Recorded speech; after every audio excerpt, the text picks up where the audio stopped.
안식일을 기억하여 거룩히 지키기 위하여 이 시간을 구별하신 이 성전에 계신 모든 성도님들과 방송으로 함께하고 계신 또 모든 성도님들 위해 하나님께서 허락하시는 참된 안식이 함께하기를 간절히 기원합니다.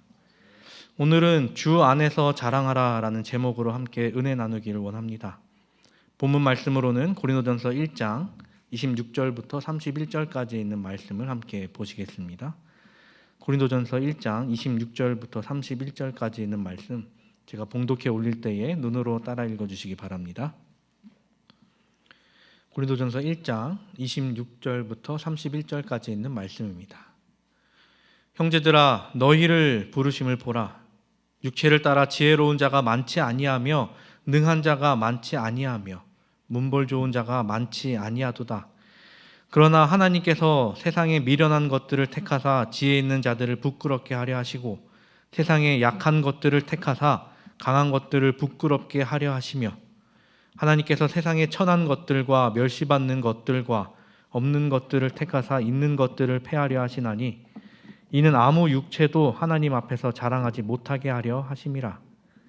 너희는 하나님으로부터 나서 그리스도 예수 안에 있고 예수는 하나님으로부터 나와서 우리에게 지혜와 의로움과 거룩함과 구원함이 되셨으니 기록된 바 자랑하는 자는 주 안에서 자랑하라 함과 같게 하려 함이라. 아멘. 사람들은 자랑하는 것을 참 좋아합니다. 또 그에 걸맞게 현대는 또 자랑하기가 참 쉬워졌습니다. 옛날에는 어떤 물건을 샀다, 어떤 명품을 샀다 하면 그것을 들고 나가서 다른 사람들한테 뽐내야 사람들이 이제 알아줬었습니다. 그런데 지금은 SNS라고 불리우는 페이스북, 인스타그램, 트위터 등 자신을 드러낼 수 있는 공간이 정말 많아졌습니다. 그래서 그곳을 이용해 자신이 산 물건을 혹은 자신을 자랑하곤 합니다. 이 SNS에 들어가면 누구는 자동차 사진을 올려놓고 누구는 명품 옷, 누구는 명품 시계, 또 누구는 해외여행을 멋들어지게 갔다 온 사진을 올리면서 자신을 드러냅니다. 왜 사람들은 자신을 자랑할까요? 아마 모두가 그렇지는 않겠지만 자신에게 채워지지 않은 무언가가 있기 때문이지 않을까 생각해 봅니다. 남들에게 추앙받으면서 내 안에 부족한 무언가를 채워나가기 위해서일 수도 있겠습니다. 혹은 자신을 드러내는 것을 너무도 좋아하기 때문일 수도 있겠죠. 분명 자신한테 부족한 것이 있을 것인데 다른 빛나는 무언가로 그것을 가리고 자신에게 있는 좋은 점만 드러내려 하는 어떻게 보면 사람의 본심이지 않을까 생각해 봅니다. 그래서 사람들은 자랑하는 것이겠죠. 그런데 우리가 생각해 볼 것은 진짜로 많은 것을 가진 자가 자랑하는가라는 것입니다. 물론 많은 것을 가진 사람 중에서도 자신을 자랑하는 사람들이 있습니다. 그런데 잘 보면 그렇지 않은 사람들이 있음을 우리는 잘 알고 있죠. 삼성의 이재용 부회장이 자신의 돈 자랑하는 거 보셨습니까? 세계적인 대부업 빌 게이츠, 워렌 버핏 이런 사람들이 나 돈 많다고 돈 이렇게 뿌리고 다니는 것을 보셨습니까? 물론 그들이 얼마를 기부했느니라고 이야기는 하지만 그들이 자신이 가진 돈을 직접 사람들한테 보여주거나 뭘 샀다고 자랑하거나 하는 경우는 우리가 본 일이 별로 없습니다. 왜냐하면 그들이 많은 것을 가지고 있는 것을 드러내지 않아도 사람들이 알고 있기 때문입니다. 다른 사람들이 다 아는데 일부러 자랑할 필요가 없다라는 것이죠. 이재용 부회장이 한 차를 타고 왔습니다. 국산 차였습니다. 왜 이재용 부회장이 비싼 외제차가 아니라 국산 차를 타고 왔냐라면서 사람들이 시선을 돌려봤죠. 그런데 저 사람이 돈이 다 떨어져서 저 차를 샀나? 라고 생각하는 사람은 아마 아무도 없을 것입니다. 사람들은 그걸 보면서 저 사람 정말 차에 관심이 없구나 정도로 생각하고 넘어갔던 것이죠. 그런 사람이 비싼 차를 타도 자랑이라고 여기는 사람은 별로 없을 것입니다. 일반인이 좋은 차를 타고 자랑한다 하면 그 사람이 어떤 삶을 살았는지 알지도 못하면서 부러워하거나 질투하곤 하죠. 자기 자랑 그리고 그에 따른 시기와 질투가 난무하는 시대에 우리는 살아가고 있습니다. 이런 세상 속에 살아가는 하나님의 자녀들인 우리는 어떻게 해야 할까요? 우리는 어디로 눈을 돌리고 살아가야 할까요? 바울은 오늘 본문을 통해 우리에게 이렇게 이야기합니다. 본문 26절입니다. 형제들아 너희를 부르심을 보라. 육체를 따라 지혜로운 자가 많지 아니하며 능한 자가 많지 아니하며 문벌 좋은 자가 많지 아니하도다. 지난주에 함께 나눴듯이 바울은 고린도 교회의 교인들에게 세상의 것들에 너무 휘둘리며 살지 말 것을 권면하고 있었습니다. 세상의 지식을 많이 가진 자들을 부러워하고 그들을 따르다가 결국 그들을 숭배하게 될 것을 염려하는 마음을 가진 권면이었죠. 그리고 이어서 하고 있는 오늘의 권면은 고린도 교회 교인들이 그리고 우리가 기억해야 할 것을 이야기하고 있는 것입니다. 오늘 26절 맨 처음에 이야기합니다. 형제들아 너희를 부르심을 보라. 우리의 존재가 어떻게 이루어졌는지를 보라라고 이야기를 하고 있는 것입니다. 이 교회라는 공동체가 그리고 우리 개인이 그리스도인으로서 나타냄을 받을 수 있는 이유가 무엇이었습니까? 그것은 저 아득히 높은 곳에서 이 땅에 살고 있는 우리에게까지 내려온 부르심이 있었기 때문이었습니다. 세상에 살아가고 죄를 짓고 살아갈 수밖에 없는 존재인 죄인인 우리를 저 하늘에서 불러내셨기에 우리가 불러냄을 받은 자로 살아갈 수 있게 되었습니다. 그래서 그 부르심을 받은 자들을 이제 헬라어로 에클레시아, 우리말로 성도라고 부르게 됩니다.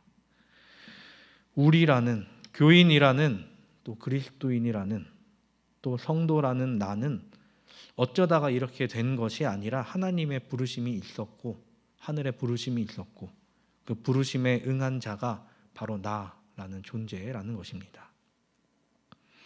이 사실을 우리가 혹시 잊고 살아간다면 그 부르심이 우리에게 과연 무슨 소용이 있겠습니까? 그렇기에 바울은 너희를 부르심을 보라라고 권면으로 시작하고 있는 것이죠. 그리고 이어지는 26절은 육체를 따라 지혜로운 자가 많지 아니하며 능한 자가 많지 아니하며 문벌 좋은 자가 많지 아니하도다라고 이야기를 합니다. 이 말씀을 보면서 우리는 예수님께서 이 땅에 오셨을 때를 떠올리게 됩니다. 예수님께서 사역하실 때 그분께서는 이 세상의 지혜자나 부자나 권력자와 협의하지 않으셨습니다. 예수님은 모든 계층의 영혼들을 얻고자 노력하셨죠. 하지만 소위 세상의 지혜로운 자들은 하나님 앞에서 겸손하기보다 자기 자신을 높이는 데 더 열중했습니다.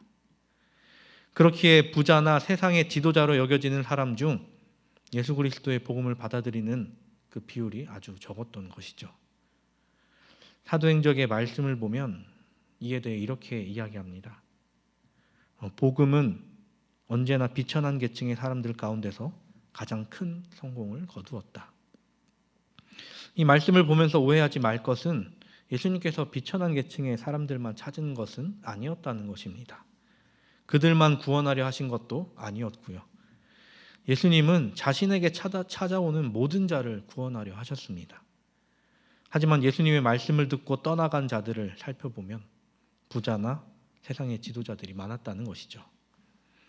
아직 자기 자신을 포기하지 못한 자들은 예수님 곁에 머무를 수가 없었던 것이죠.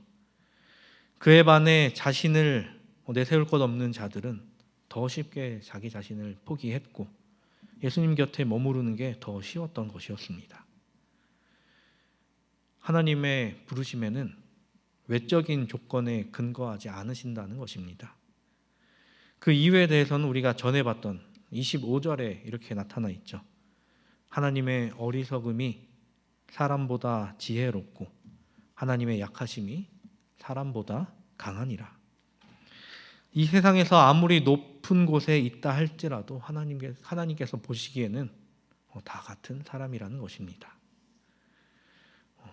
태산가의 첫 문장을 보면 이야기하죠. 태산이 높다 하되 하늘 아래 매 이로다. 사람이 오를 수 있는 가장 높은 곳, 세상에서 가장 많은 돈, 또 세상에서 가장 많은 지식을 가졌다 할지라도 그도 하나님 앞에서는 한낱 인간에 불과하다는 것이죠. 어떤 업적을 이루어냈다 해서 그가 인간 2가 되거나 슈퍼 인간이 되거나 하지 않는다는 것입니다. 중국 송나라 시인 양만리는 이렇게 이야기했죠. 화무 11홍, 인불 101호, 권불 10년이라고 이야기합니다. 열흘 동안 붉은 꽃은 없으며 사람은 100일을 한결같을 수 없으며 권세는 10년을 가지 못한다. 결국 사람은 다 똑같아진다라는 것입니다. 이 사실을 우리가 안다면 하나님께서 사람을 차별하지 않는다는 것 또한 우리가 알 수 있게 된다는 것이죠. 우리가 다 같은 사람이기에 하나님의 뜻을 보고 하나님께서 하신 말씀을 보고 또 하나님께서 우리를 부르신 것을 보며 그 부르심에 응하여 하나님께 나아가는 우리 모두가 되기를 간절히 바랍니다. 바울은 이어서 27절, 28절을 이야기합니다.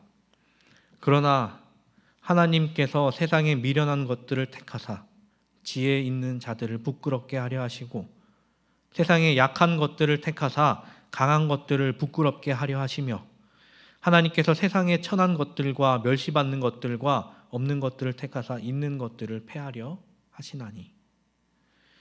이 말씀을 보면서 저는 바울의 삶을 떠올리게 되었습니다. 젊은 시절의 바울, 히브리 이름으로 사울인 그는 많은 것을 누렸고 더 많은 것을 가지려 했던 사람이었습니다. 회심 전에는 모세의 율법에 열심이었던 자로서 당대 최고의 유대학자인 가말리엘 문화에서 수학했습니다. 출생 시부터 로마 시민권자였으며 아주 젊은 나이에 유대 공회의 공회원이 되었습니다. 그는 26절에 말한 육체를 따라 지혜로운 자, 능한 자, 문벌 좋은 자 그 자체였죠. 그런데 그는 누구보다 더 많은 것을 얻기 원했고 더 많은 것을 누리기 원했습니다. 어떻게 보면 자신이 가진 열등감이 있지 않았나 또 생각해 보기도 하죠. 로마 태생이었던 그는 유대 지지 기반이 학연뿐이었기에 공회 회원으로 지지 기반을 다지기 위해 더 열심이지 않았나 또 생각해 볼 수 있습니다. 그 외에 외모적인 열등감이 있을 수 있다고 생각해 볼 수도 있죠.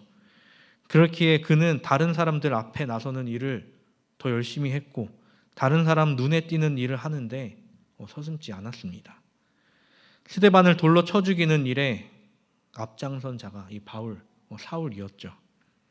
거기서 멈추지 않고 그는 다벳핵으로 또 다른 그리스도인을 잡으려 죽이려 가고 있었습니다. 그가 그 길을 가는 와중에 만난 분은 누구였습니까? 그는 그곳에서 예수 그리스도를 만나게 됩니다. 아주 강한 빛으로 나타나신 예수 그리스도를 만나게 되죠. 누구보다 강한, 사람적으로 봤을 땐 누구보다 강한 모습으로 있었던 자였지만 그 자신보다 더 강한 빛에 그는 엎드러지고 말았습니다.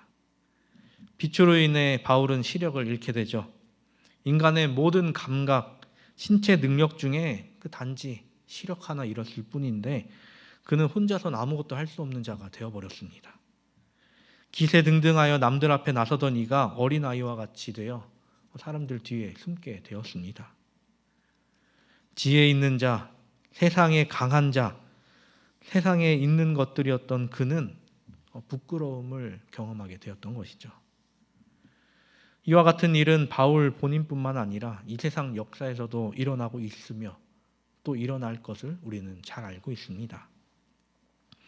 하나님께서는 느부갓네살 왕과 다니엘에게 신상의 계시를 보여주셨죠.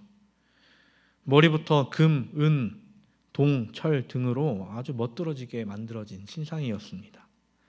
그런데 그 화려하고 빛나는 값진 그것들은 무엇에 의하여 부서지게 됩니까? 어떤 모양을 가진 것도 아닌 어떤 큰 바위에서 떨어져 나온, 하늘에서 떨어져 나온 뜨인 돌 하나에 그것들이 전부 부셔지게 됩니다. 아주 찬란한 빛을 내던 금빛 왕국도, 아주 강함을 뽐내던 그 철기의 왕국도 하나님께서 원하시면 패하게 된다라는 것이었습니다. 이 세상의 것들은 아무리 강해 보이고 찬란해 보이고 영원할 것처럼 보여도 결국엔 하나님 앞에서는 없어질 수 있다라는 것입니다. 사람이 영원하지 않기 때문에, 사람이 완전하지 않기 때문에 그것은 영원히 갈 수가 없는 것이죠. 하지만 하나님의 나라는, 하나님의 능력은 영원하시다라는 것입니다. 세상의 눈으로 보기에 하나님의 나라는, 하나님의 부르심은 직접 보이지 않기에 누가 보기엔 미련한 것으로, 약한 것으로, 세상에 천한 것으로, 멸시받는 것으로 여겨질 수 있습니다. 그렇지만 가장 중요한 것은, 우리가 가질 수 있는 가장 귀한 것은 보이지 않는 곳에 있다라는 것이죠. 바울은 그의 다른 책에 이렇게 이야기합니다. 고린도후서 4장 18절에 우리가 주목하는 것은 보이는 것이 아니요 보이지 않는 것이니 보이는 것은 잠깐이요 보이지 않는 것은 영원함이라. 다니엘과 느부갓네살의 꿈에 등장한 신상은 말 그대로 보이는 것이었죠. 세상에서 보기에 그럴듯해 보이는 것이었습니다. 그에 반해 뜨인 돌은 어디선가 갑작스럽게 나타난 것이었죠. 세상의 눈으로 보기에 되게 귀한 것으로 보이지도 않았을 것입니다. 하지만 그 뜨인 돌이 세상을 무너뜨렸고 모든 것이 부셔진 자리에 남은 것은 뜨인 돌뿐이었습니다. 우리는, 그리고 나는 어느 편에 서기를 원하십니까? 세상에서 보기에 그럴듯한 곳에 서기를 원하십니까? 아니면 하나님의 편에 서서 영원한 길에 서기를 원하십니까? 바울은 이어서 권면합니다. 29절입니다. 이는 아무 육체도 하나님 앞에서 자랑하지 못하게 하려 하심이라. 사람들이 누군가 자랑할 때 그와 함께 나왔던 말이 있습니다. 부러우면 지는 거다. 이것을 두고 사람들은 정신승리라고 이야기하곤 했습니다. 하지만 하나님의 편에선, 하나님의 부르심에 응한 자들에게는 온전한 승리가 되어야 한다는 것이죠. 정신승리가 아니라 말입니다. 세상을 보고 부러움인가 아닌가의 경계선에 놓여 있는 것이 아니라 그것들로부터 눈을 돌려 하늘을 향하게 되기를 간절히 바랍니다. 왜냐하면 이 세상 어떤 육체도, 또 이 세상의 어떤 사람도 하나님 앞에서는 자랑거리가 되지 못하기 때문이죠. 세상에서 보기에 부러울 만한 것이 하나님의 앞에 섰을 땐 부끄러울 만한 것이 되어버린다는 것입니다. 물론 그렇다고 해서 많은 재물을 가진 것, 많은 지식을 가진 것, 또 세상적 권세를 가진 것 자체가 죄가 되진 않습니다. 그리고 그들이 구원받지 못하는 것도 아니고요. 예수님 주위에도 그런 사람들이 있었죠. 사내들인 회원인 니고데모가 있었고, 또 예수님을 찾아온 로마 백부장이 있었으며, 예수님의 장사를 도운 아리마대 요셉이 있었습니다. 초기 교회 시대에도 빌립으로부터 침례를 받은 에디오피아 내시가 있었고, 또 백부장 고넬료가 있었습니다. 그들의 공통점을 보자면 그들은 자신이 가진 것을 내세우지 않았다는 것이었습니다. 자신의 것을 자랑하지 않았습니다. 그저 예수님 앞에 엎드리는 것이 가장 최선임을 그들은 알았던 것이죠. 니고데모는 처음 예수님을 만날 때 그는 굉장히 탐탁지 않게 여겼죠. 하지만 예수님을 만나고 예수님의 말씀을 들었을 때 그는 거듭남을 경험하기 원했고 예수님의 말씀을 따르는 자로 다시 다른 삶을 살게 되었습니다. 예수님을 찾아왔던 로마 백부장도 예수 그리스도의 능력을 전부 인정하고 자신의 권위가 아닌 주께 부르짖는 단 한 사람으로서 예수님께 기도드렸습니다. 예수님께서는 그의 기도를 들으시고 그가 기도의 응답을 경험하도록 인도하셨죠. 바울은 우리에게 이어서 이렇게 권면합니다. 30절, 31절입니다. 너희는 하나님으로부터 나서 그리스도 예수 안에 있고 예수는 하나님으로부터 나와서 우리에게 지혜와 의로움과 거룩함과 구원함이 되셨으니 기록된 바 자랑하는 자는 주 안에서 자랑하라 함과 같게 하려 함이라. 우리는 우리가 가진 것을 기억해야 합니다. 그리고 우리가 가진 것 중에 무엇이 가장 귀한 것인지, 무엇이 가장 값진 것인지 명확히 알고 있어야 한다는 것입니다. 우리가 가진 것 중에 무엇이 가장 귀한 것입니까? 우리가 가진 것 중 가장 귀한 것은 바로 예수 그리스도의 십자가, 그리고 하나님의 은혜, 그리고 하나님께서 우리에게 베풀어 주신 그 무한하신 사랑이 우리에게 있어서 가장 귀한 것입니다. 이것은 그리스도를 믿는 자, 그리스도를 따르는 자들에게는 전부 값없이 주어졌습니다. 하지만 세상은, 그리고 사람들은 이를 보지 못하고 갖지 못한 것에, 세상적인 것에 눈을 돌려 살아가고 있죠. 그렇기에 계속해서 채워 넣지만 계속해서 부족한 삶을 살게 되는 것입니다. 우리는 우리가 가진 것을 누리며 살기를 바랍니다. 또한 우리가 가진 것을 자랑하되 주 안에서 자랑하게 되기를 간절히 바랍니다. 바울은 자신이 자랑하는 것 하나를 그의 다른 책에 기록해 놨습니다. 고린도후서 11장 30절에 내가 부득불 자랑할진대 내가 약한 것을 자랑하리라 라고 이야기합니다. 여기서 바울이 말하는 약함이란 육체의 풍모나 신체적인 면에 있어서의 허약함을 이야기할 수도 있습니다. 혹은 세상적인 것을 가지지 못한 약함, 그리고 예수 그리스도처럼 고난의 여정을 걸어야 했던 것 등을 볼 수 있죠. 그리고 이러한 연약함이 그에게 자랑거리라는 말은 우리가 좀 특이하다라고 생각해 볼 수 있죠. 그런데 이 말은 바울 자신이 인간적인 면에서 약하면 약할수록 영적인 면에서 하나님의 능력으로 충만하게 됨을 알았기 때문에 했던 이야기입니다. 그렇기에 자신의 연약함이 자기 자신에게는 자랑거리가 된다라는 것이었습니다. 자신에겐 세상적으로 보기에 약함, 세상에서 보기에 미련한 것들이 분명 있습니다. 하지만 자신이 주 안에 있기에 자신에게 있는 부족한 것들이 주로 인해 채워진다는 것을 알았던 것이죠. 바울의 자랑이 우리의 자랑이 되기를 바랍니다. 우리의 약함이 우리의 자랑이 되기를 바랍니다. 그런데 그냥 자랑이 아니라 주 안에서 자랑하게 되기를 간절히 바랍니다. 하나님께서는 이 땅에서 완전한 자를 찾으시는 것이 아니라 부족하여도 주의 부르심에 응하는 자를 찾으십니다. 사랑하는 우리 성도 여러분, 우리가 그리스도의 부르심에 합하여 사는 삶을 즐거이 여기며 살아가게 되기를 간절히 바랍니다. 또 우리의 부족함을 알되 그 부족함을 주님께서 채워주신다는 것 또한 알며 그것을 또한 누리며 살아가는 우리가 되기를 간절히 바랍니다.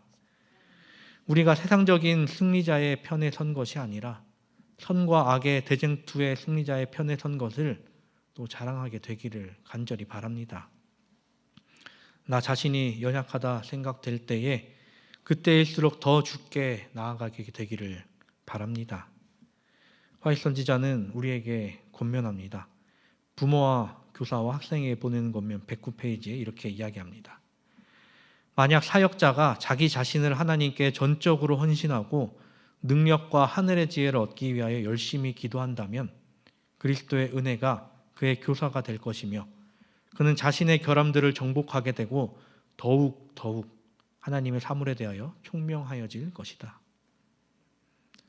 이 세상의 자랑은 시기와 질투로 인해 사람과 사람 사이를 갈라놓습니다. 하지만 주 안에서의 자랑은 사람과 사람을 연결시켜 놓습니다. 그 안에서 거하는 우리 모두가 되기를 간절히 바랍니다. 주 안에서 승리하고 주 안에서 하나 되며 주 안에서 영원한 행복을 누리며 사는 우리가 되기를 바랍니다. 그리고 이 모든 것을 자랑으로 여기며 또 그것을 나타내며 사는 삶, 그러한 삶을 사는 우리가 되기를 바랍니다. 삼위 하나님을 우리 자신의 제일의 자랑으로 여기는 우리 모두가 되기를 바라며 말씀을 드리도록 하겠습니다. 마친 찬미 420장 주 예수보다 더 함께 찬양하시겠습니다. 찬미가 420장입니다.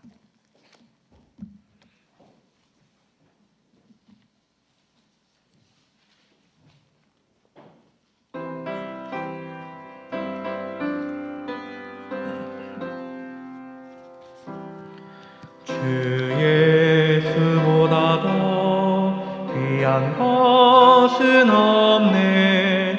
이 세상 무기와 바꿀 수 없네. 영 죽일 내 대신 돌아가신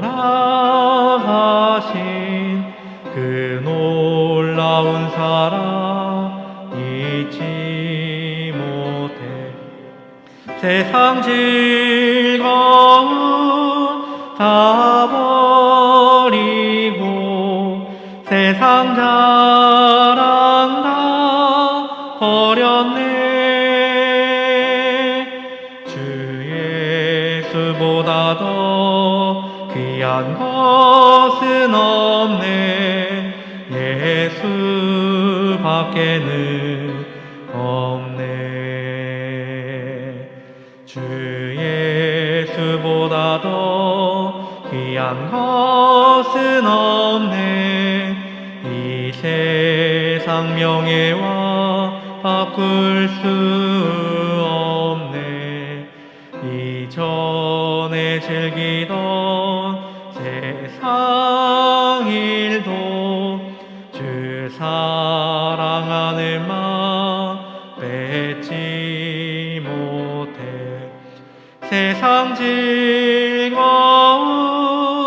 다 버리고 세상 자랑 다 버렸네. 주 예수보다 더 귀한 것은 없네. 예수밖에 없네. 주 예수보다 더 귀한 것은 없네. 이 세상 행복과 바꿀 수 없네. 유혹과 핍박이 몰려와도 주 섬기는 내 마음 변치 못해. 세상 즐거움 다 버리고 세상 자랑 다 버렸네. 주 예수보다 더 귀한 것은 없네. 예수밖에는 없네. 하늘에 계신 우리들의 아버지 하나님, 우리에게 예수 그 거룩한 이름을 허락하사 거룩의 길로 또 구원의 길로 걸어나갈 수 있도록 인도하여 주신 그 은혜 감사를 드립니다. 또 우리를 죄악 세상에서 불러내어 또 영원한 길로 걸어나갈 수 있도록 인도하여 주신 그 은혜 또한 감사를 드립니다. 우리가 세상적인 곳으로 눈을 돌려 살아가는 것이 아니라 저 하늘을 향해 하나님 계신 그곳을 향해 눈을 돌려 그것을 향해 나아간 우리가 될 수 있도록 주님 함께하여 주시옵소서. 주님, 우리에게 약함이 있습니다. 하지만 그 약함이 주로 인하여 강함이 되길 원하오니 우리가 주 앞에 무릎 꿇게 하시고 주의 말씀을 경청하게 하시며 주로 인하여 하루하루 더 성장하는 우리가 될 수 있도록 주님 인도하여 주시옵소서. 이 안식일 우리가 주 안에서 더욱더 기쁨을 나누길 원하오니 주님, 이 안식일 계속해서 우리와 함께하여 주시고 우리에게 큰 기쁨과 행복 넘쳐 흐를 수 있도록 인도하여 주시옵소서. 이 모든 말씀 사랑이신 예수 그리스도의 이름으로 기도드립니다.